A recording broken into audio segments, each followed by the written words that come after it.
সাবেক আইসিটি প্রতিমন্ত্রী জুনায়েদ আহমেদ পলক বলেছেন, লড়াই করে বাঁচতে হবে। বঙ্গবন্ধু শিখিয়ে গেছে। মঙ্গলবার আন্তর্জাতিক অপরাধ ট্রাইব্যুনালের শুনানি শেষে সাংবাদিকদের উদ্দেশ্যে কথা বলেন তিনি। এদিন শুনানি শেষে প্রিজন ভ্যানে তোলার সময় এক গণমাধ্যম কর্মী সাবেক প্রতিমন্ত্রী জুনায়েদ আহমেদ পলককে উদ্দেশ্য করে বলেন, পলক ভাই, আজকে তো হরতাল। এর প্রতি জবাবে জুনায়েদ আহমেদ পলক বলেন, লড়াই করে বাঁচতে হবে, বঙ্গবন্ধু শিখিয়ে গেছে।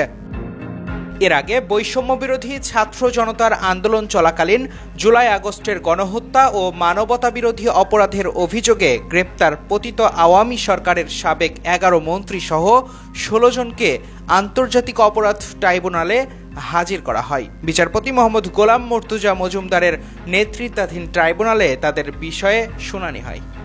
Desk report, news now 24।